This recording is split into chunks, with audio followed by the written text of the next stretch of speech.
Hello and welcome to the MiniMapCast. My name is Jeremy. The MiniMapCast.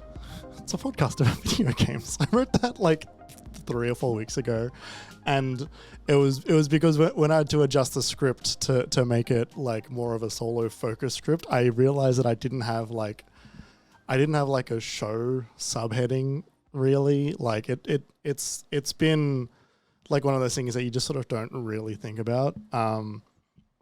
So I just wrote down the words, it's a podcast about video games, which is, look, it's true. It is true. Welcome to the MiniMapCast. The MiniMapCast is a fortnightly video podcast that goes live every Thursday evenings, apart from last week, but from this week onwards, not every Thursday, every second Thursday. So it won't be live next week, but it'll be live the week after because it is a fortnightly show.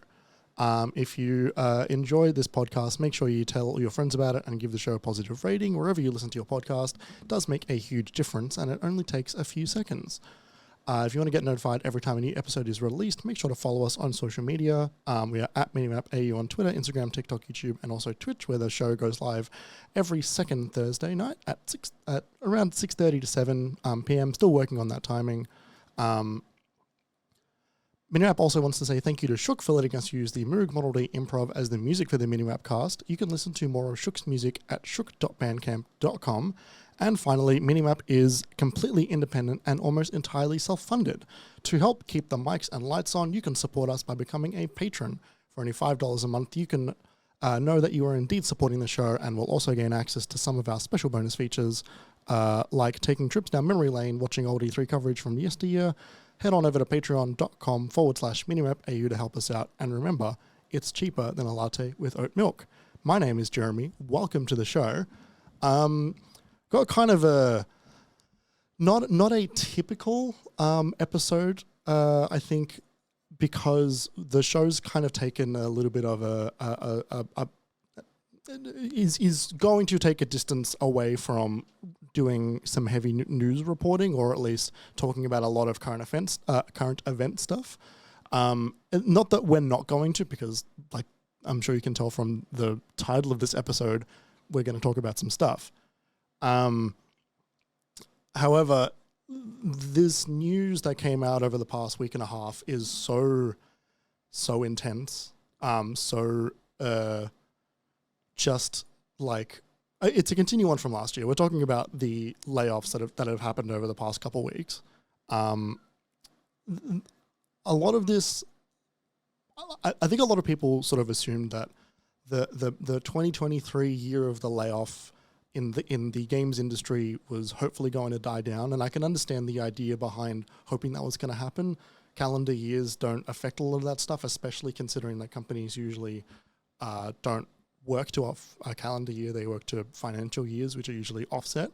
However, there was a hope that I think people had that this year there weren't going to be as many layoffs in the video game industry as there were last year, and the trend from 2022 to 2023 was not going to be continued. However, that is unfortunately not the case. We've had a real doozy of some layoffs over the past couple of days, which I'm going to get into. But just before we get into that, I wanted to share an article that I was reading earlier this week. This is on Polygon.com, written by Nicole Carpenter. The headline is, "What's going on with all these video game industry layoffs? We asked experts to size up what was already a volatile year." This article goes into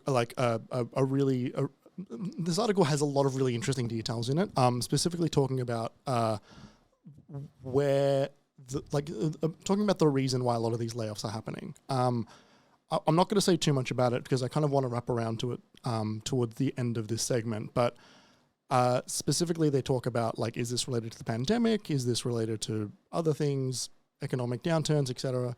And the answer is loosely yes, but I want to sort of give more context to what has happened over the past 2 weeks and then wrap back around to this. But I definitely recommend you check out that article. It is really, really good. So starting off, the 15th of February, which I think was about a day after I recorded. Yep. Or it was the day I recorded, but I think it hadn't hit yet because of time zones.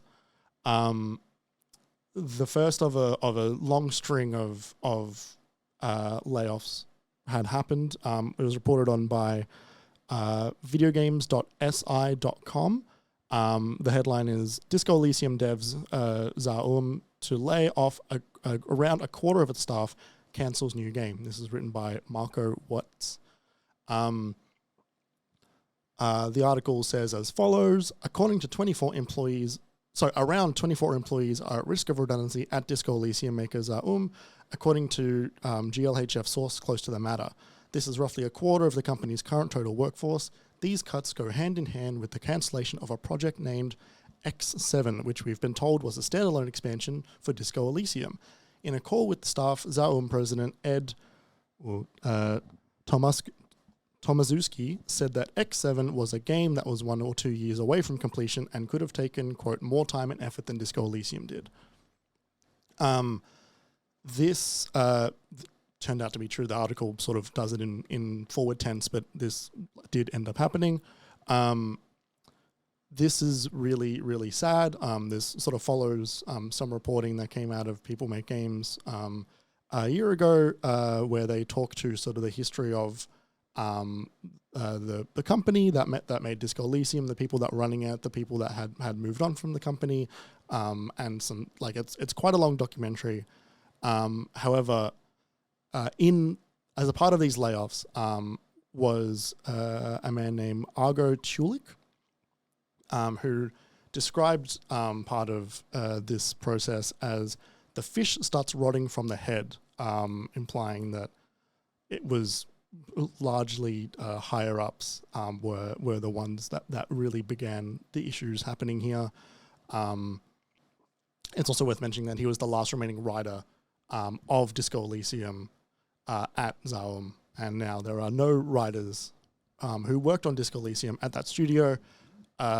There's been a lot of conversation around that studio over the past couple of days following these layoffs, talking about it sort of doesn't feel like it's the same team that made Disco Elysium anymore, so whatever comes next is not going to really feel like it's from the studio that brought you Disco Elysium. It's especially considering how writing focused and writing forward that game is. Next up on February 27th, Supermassive Games, the developers behind Until Dawn, the Dark Pictures anthology that followed that, so like Man of Medan, and a handful of those other games, put out a statement saying, let me just make this bigger so I can actually read it, saying that they were also going to be experiencing layoffs. In their statement, it says, it's no secret that the games industry is currently facing significant challenges. Unfortunately, we aren't immune to this. After much deliberation with deep regret, we are therefore undertaking a reorganization of Supermassive Games. As a result, we are entering into a period of consultation, which we anticipate will result in the loss of some of our colleagues. Supermassive Games have been in a funny place. Their most recent game that came out was The Quarry, which was I played quite a lot of it. I really, really enjoyed that game. That was published by 2K, which was the first game by theirs that was published by 2K, because it was separate to the Dark Pictures anthology, which again is separate to Until Dawn. They're all the same type of game. However, Until Dawn, owned by PlayStation, and also announced recently that there was a movie coming out and a remake was coming out for that as well. According to Bloomberg, there was around 90 staff members that were getting laid off at Supermassive, which is obviously deeply sad. The same day, kind of a whole time zone away, so it was a little bit later, but on February 27th as well, PlayStation announced that they were also going to be experiencing a tremendous amount of layoffs. This is from an article on Kotaku titled PlayStation Cancels Multiple Games Amid Massive Job Cut by Willow Rowe. The article reads as follows: these cuts will impact a variety of PlayStation's first-party studios, including Insomniac Games, Guerrilla, Naughty Dog, Firesprite, and more, with the biggest cut hitting PlayStation's London studio, which is being closed down in its entirety. In total, Jim Ryan, president and CEO of Sony Interactive Entertainment, estimates that the layoffs will affect around 900 people or 8% of the current workforce, and multiple games are being cancelled as a result. There's a quote here. We had to step back and look at our business holistically and move forward, focusing on the long-term sustainability of the company and delivering the best experiences possible for our community, wrote Ryan in an email shared with Sony employees and posted on the Sony Interactive Entertainment website. The quote continues, "The goal is to streamline our resources to ensure our continued success and ability to deliver experiences gamers and creators have come to expect from us." This is definitely the biggest of the bunch that I'm reading out. It's like 900 employees is a huge amount of workers. With the closure of Sony London, that is deeply, deeply sad. That studio is responsible for a lot of really important projects to PlayStation, such as the SingStar games, PlayStation Home, a handful of others as well. Like they have been so instrumental to the PS2, PS3 era of PlayStation, and to see them, to see Sony having to to see Sony closing another studio in London, in England, is really, really sad. They've done it quite a few times now. With like another example that comes to mind is Liverpool. I read somewhere that according to some people who, like, I don't remember who said it, but there were people talking about that one of the other potential studio closures was Media Molecule, also in England, which would have been really, really sad considering that Dreams is winding down and they seem to be changing focus into a different direction. It would have been also quite sad to see them go as well. There was a tweet as well that was posted from someone named Izzy Foley, who was an associate art manager at London Studio. She posted an image 5 days before these layoffs, which were a party that was being hosted at the London Studio's office, which was Jim Ryan's farewell party that was happening there. It's almost a haunting photo because Jim Ryan is in the middle of this photo because he's the outgoing president of Sony Interactive Entertainment, outgoing CEO, and he's at a studio that is being closed in less than a week, or the announcement of the closure is happening in less than a week, accepting his goodbye party. And clearly no one in this photo, aside from Jim, or at least none of the employees of London Studio, are aware that this is going to happen. And it is really kind of gross.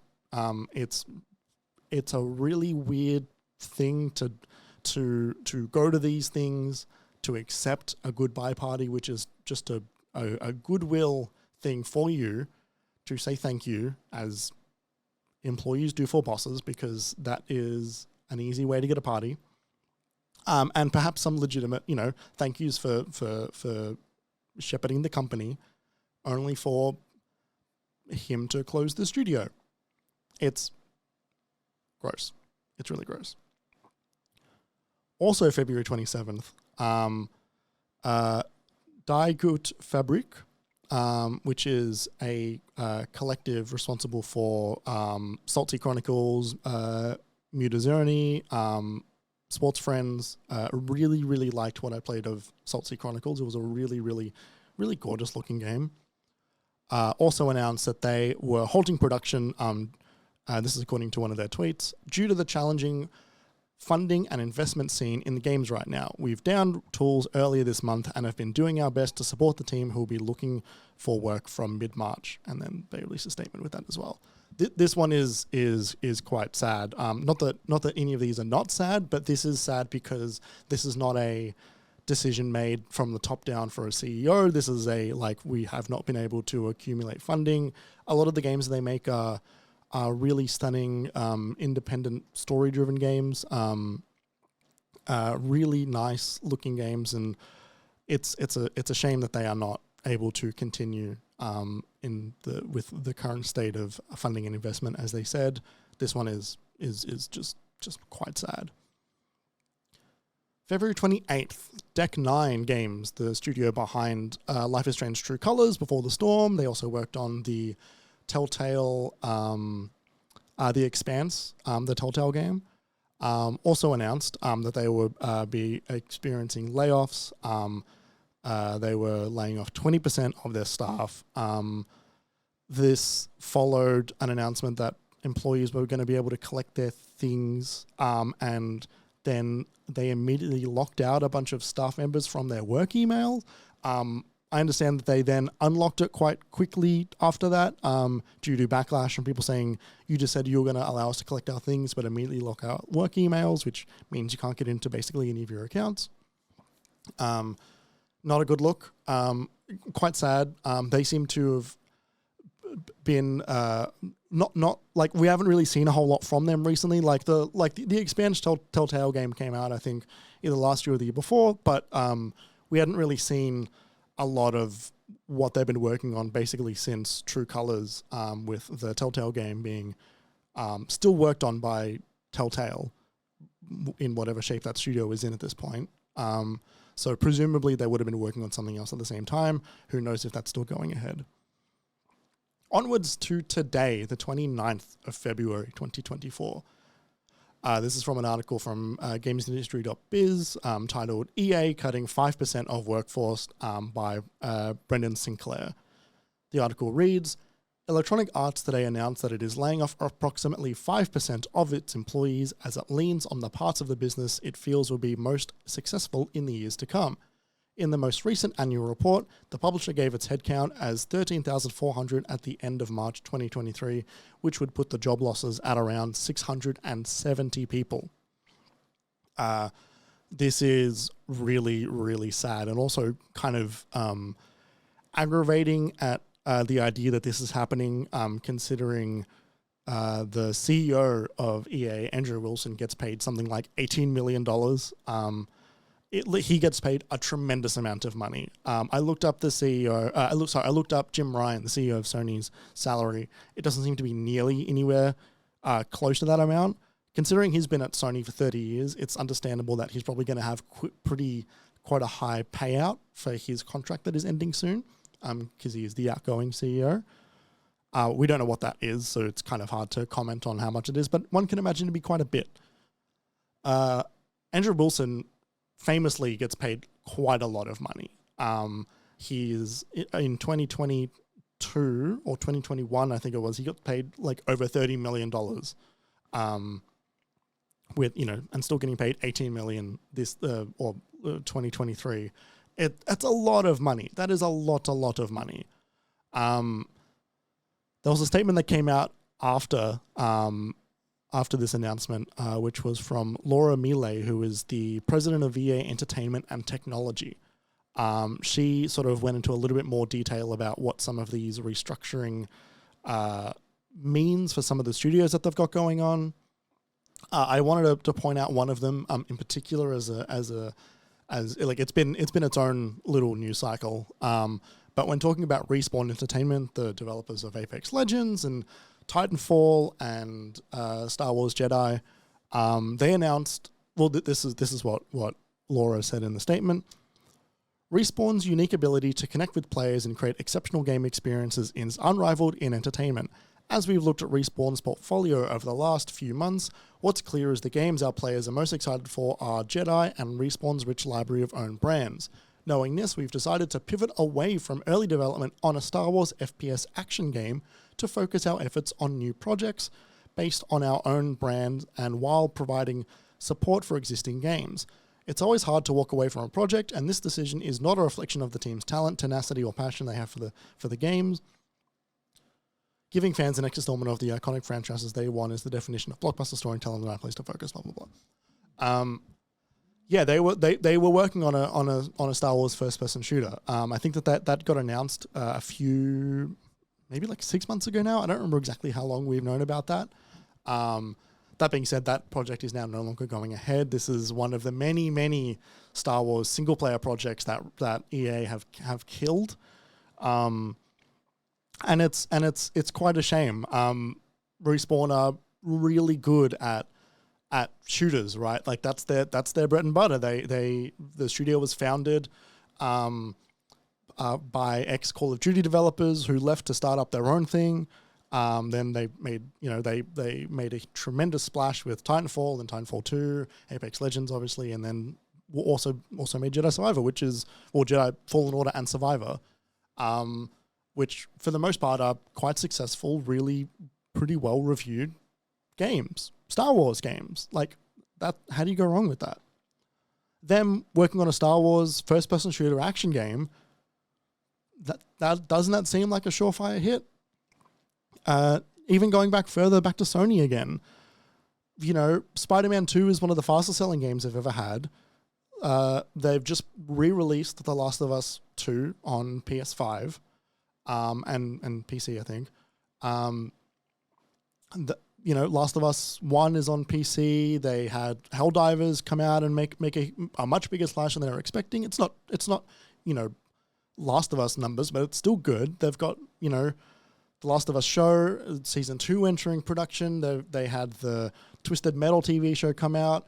They cancelled a Twisted Metal live service game. Forbidden West DLC came out last year, with the game coming out the year before. God of War as well recently, and its expansion. There's a lot going on for like Sony, and even a studio that is just responsible for making the biggest hits PlayStation has ever made, being Insomniac, Naughty Dog, Guerrilla, even they are not safe.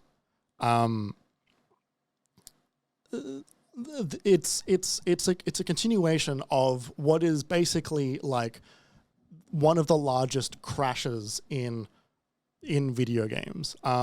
For a long time, I've been one of the people that has been saying this, not as a I told you so, but a lot of people have been saying this for quite a long time, that AAA is unsustainable. That games need to hit a certain level, and if they don't hit at a certain level, then some AAA games just could not be profitable if they don't hit a level that is realistically far too big for its boots.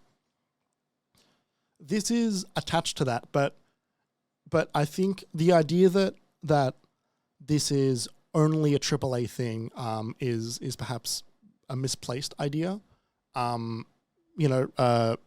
Deck 9, Zaum, these are not AAA studios. These are AA independent studios. It's not just about the size. So I do want to wrap it back around to the article that I mentioned before, the Polygon one, because it does go into a little bit of information about why this might be happening. There's a part in the article which is sort of a quarter or a third of the way through, which talks about, is this related to the pandemic? Is this a reaction to the pandemic?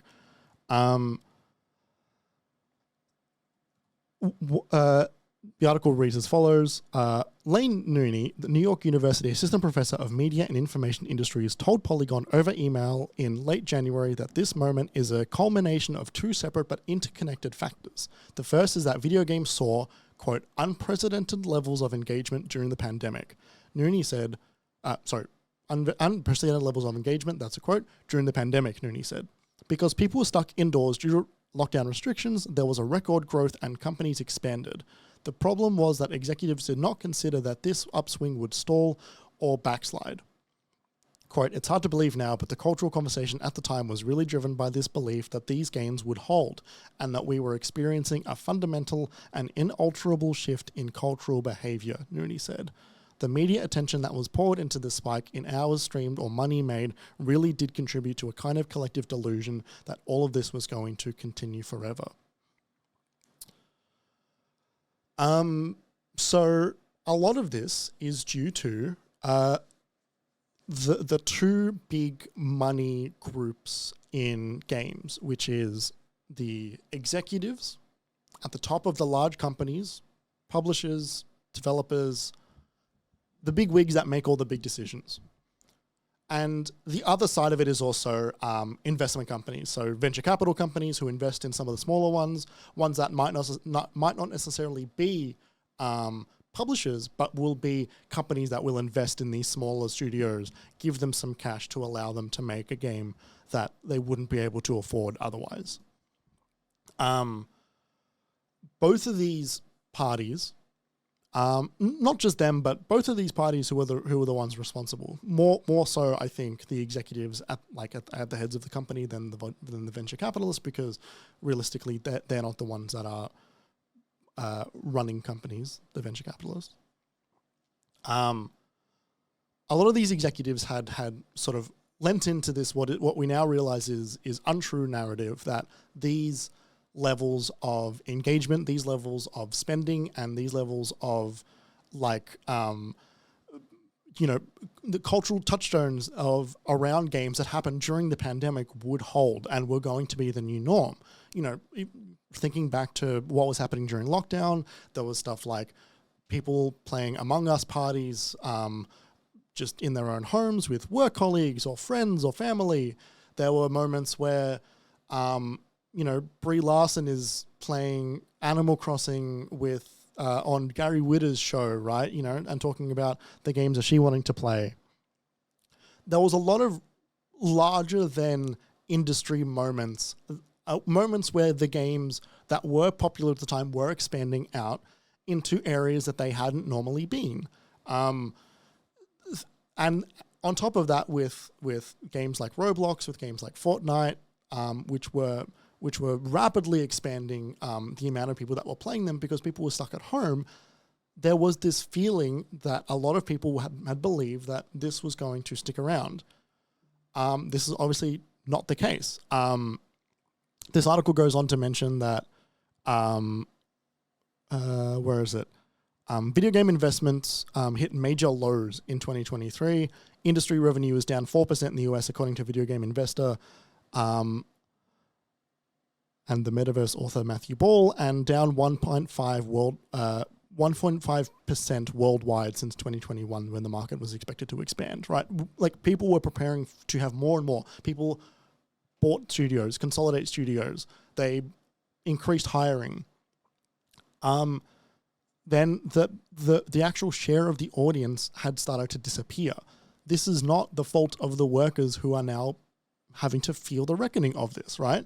I can't think of any head of company, any CEO who has said, hey, I'm stepping down, I'm taking a tremendous pay cut, I'm taking this as a thing that is my responsibility, and I will bear the brunt of this before anyone else. That hasn't happened. I don't know the average salary of an EA worker, whether it be developer, community management, producer, programmer, artist, I don't know what that is. I know that $18 million to a CEO is a lot of money, and that could be split to a lot of people. I don't know if that could be split to 690 people. I don't know that math off the top of my head. However, it could certainly help reduce that size. I think that $18 million, even though he's taken a pay cut over the years, like year on year, that is not a pay cut that is like, it's a percentage pay cut, but it is not a realistic pay cut to help save people's jobs. That's not the case. And I don't know how much of that is in stock. I don't know how much of that ended up being more or less depending on the amount of increased dividends he's received from those stock. I don't know. What I do know is that $18 million is a lot of money and could have gone towards some of those workers, some of those 670 workers at EA. Look, I'm expecting that this will continue. It's just because it's happened a lot doesn't mean it's not going to continue happening. This downturn in employee retention, this thousands and thousands of jobs lost in the games industry will also have ramifications. There will be fewer games releasing. There will be games releasing in perhaps states that will not be as serviceable to some people who play games. There will be games that will be delayed further. All of this has an outcome, and the outcome is just a worse industry for all. These are not companies, well, specifically EA and PlayStation. These are not companies that are doing poorly. These are not companies that are struggling, right? You know, I mentioned last episode that PlayStation were not going to have a major franchise release for the next financial year, which ends in April of 2025. Now, that's pretty intense to go the entirety of 2024 without a major franchise release for their games. However, they don't only have major franchises. They have minor franchises. They have new IP. They have other avenues of revenue. They have Xbox coming onto their platform to release games. They have TV shows. They have films. They have the rest of Sony. They have hardware. They have PlayStation Plus. You know, this is not a company that is struggling. Who will be struggling are those 900 employees who now need to find jobs in an industry that is lost more jobs, lost probably close to the amount of jobs as the amount of employees that have just been let go from PlayStation, if that makes sense. I'm saying that since PlayStation let go of those 900 people, there's probably also been an additional 900 jobs lost across the studios, including EA. Where are they supposed to go? Where are the new games workers supposed to go?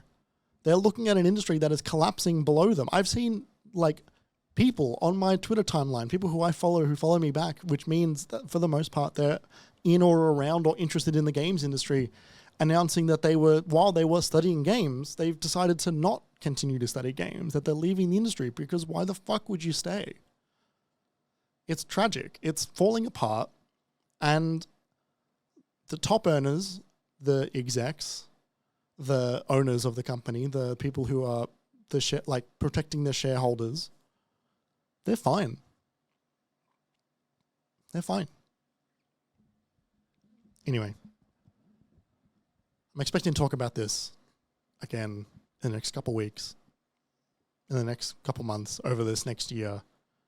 I don't know in what capacity. I don't know who's next, but this isn't the end. And it's well past time for something meaningful to happen. Intense, drastic employee unionization. You know, that is a thing that should happen. That is not the solution. It is a solution. It is a way of helping alleviate a lot of the pain. More worker-owned co-ops with better contracts, with a greater understanding that they own a part of the company. You know, stuff needs to change. Anyway, I'm going to throw it to a break. After the break, we're going to just quickly talk about just a couple of things that I've been playing. But for the most part, that is going to be the rest of the show. We'll be right back.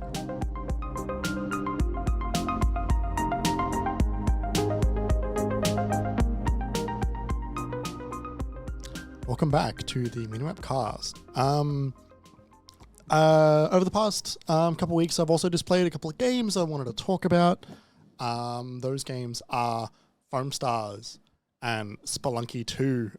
Starting with FOAMSTARS, I played it on launch because I was excited to play that game, because I was apparently one of the 8 people on the internet who looked at the trailer for that game and actually think that looks okay. So I played it when it came out on PlayStation Plus on the PS5. Played a little bit of it, went, yeah, this is fine and weird and kind of a little bit uncanny in some areas, not in terms of like character models, but just like it's got the vibe of a fake video game. Like it's got the vibe of a game that you would see in the background of a TV show with like a kid holding a controller that isn't plugged in. For those who don't know, FOAMSTARS is a Splatoon-style game developed and published by Square Enix, where you are like these people called FOAMSTARS, and you have these like different weapons that shoot foam bubbles, and you can sort of paint the arena that you're in, and it's like a 4v4, I think, or a 3v3. No, 4v4. Like it's a 4v4 multiplayer shooter sort of thing.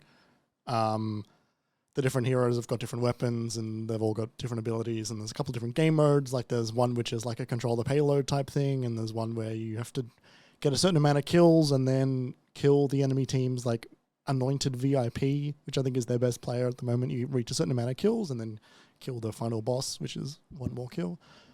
And they've got a rotating roster of a handful of different game modes. I played it on launch and I thought it was fine. It's pretty okay. Not great. Not quite good, but like it's okay. And then I didn't play it because a bunch of other games were coming out and I missed it. And then the other day, friend of the show Alex from Checkpoint was playing it, and so I DM'd them being like, hey, like want to jump in and play a little bit, and so we did. But we couldn't find a match in Australia at all. And so we had to change regions to Japan inside of the game settings because turns out there was just no one in Australia playing it, which was a shame. The ping between Australia and Japan wasn't too bad. That I don't think it affected that many games really. It was still perfectly playable.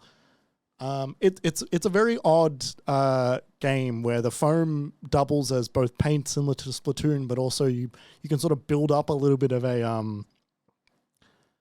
you can build up little ramps and stuff to areas. Like your jump is quite high, but like you can sort of change the terrain and sort of build yourself some cover by shooting foam. You know, famously durable material foam is. Yeah, look, it's like, I would recommend playing it if you've got a couple of friends that all would be happy to waste a couple hours playing it. You can find fun there. Like, it's not bad at all. It's got this funny casino vibe where everything is like the game is set in like Bath Vegas, which is a weird, not really pun off Las Vegas. Because Bath and Lost don't really sound alike. It's a strange pun, but like there's a whole casino vibe. Everything's quite shiny. Everything's quite golden, and roulette tables and dice and it all kind of feels like that. For some reason, I haven't had a chance to do the story mode just yet. I probably will at some point over the next couple of days. Just sort of jump in and see what it's like. It wasn't super appealing, and that's not the main appeal of the game. The main appeal of the game is the gameplay. I would be remiss if I didn't mention how dreadfully egregious the monetization is for that game. There's like $70 outfits, like 70 like real dollar outfits inside of that game, and there's a season pass, and it's not a free game. It's currently included if you have PlayStation Plus, but it's not free to just play forever. In a couple of days when PlayStation Plus kicks over, it will no longer be free to play. It will just be a game that you have to spend money to play. Or spend money to purchase. Yeah, its monetization is really bad in true Square Enix fashion. They really love to nickel and dime you where they can. So for that reason, I don't think it's not great, and it's not very good. If you really want to play it, you'll have some fun, but I honestly can't really recommend it. That's kind of where I'm at with it. The Square reps, the Bandai Namco, were kind enough to provide me with a season pass. But aside from that, I don't think the game is very good. I don't think you should purchase this game, and I certainly don't think you should purchase any of the microtransactions inside of it. That is how I feel about that game. The other game that I've been playing quite a lot of is Spelunky 2. Trending game of 2024, Spelunky 2. No, the reason I've been playing is because I've been playing it on my Steam Deck. I've been playing that and basically Marvel's Midnight Suns on my Steam Deck.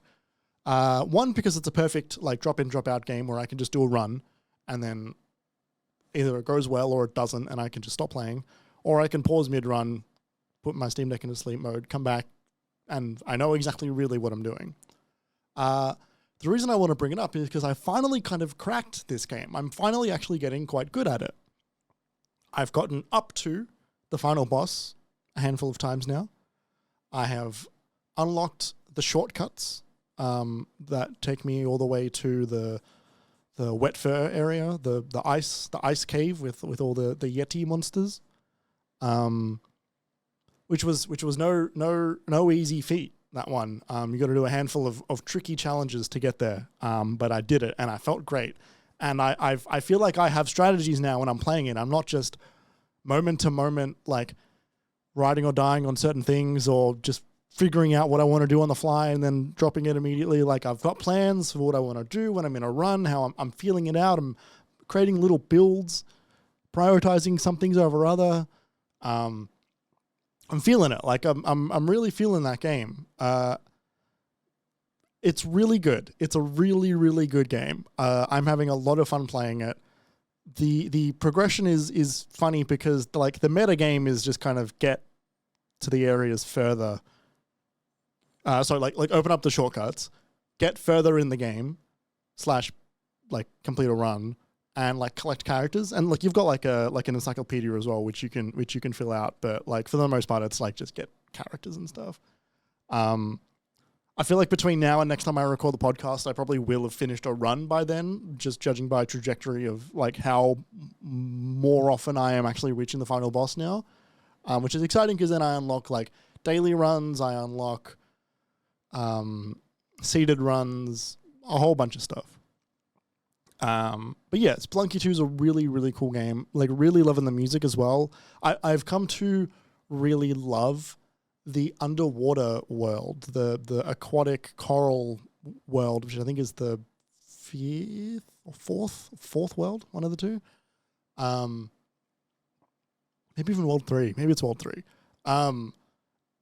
It's just got the best music. It reminds me of the Dreamcast era of music with like, but like between that and like some vaporwavy, like it's not vaporwave music, but it hits that same kind of style, that like turn of the century digital product type music. A little bit ethereal, a little bit like cloud-like ocean. It's cool. It's cool. And Spelunky 2 is cool. Spelunky 2 is a cool game. You should play Spelunky 2. I am having a tremendous time in it. I'm sure you will too. But yeah, I think that's kind of it. I've been playing Helldivers 2. I'll have more to say on it when I have more to say on that. I will have more to say on that game when I do. Today I started playing Final Fantasy VII Rebirth. By everything that I've played so far, it's tremendous so far. It fucking rules. They were lucky enough to provide me a day one code for that one. It's really, really good.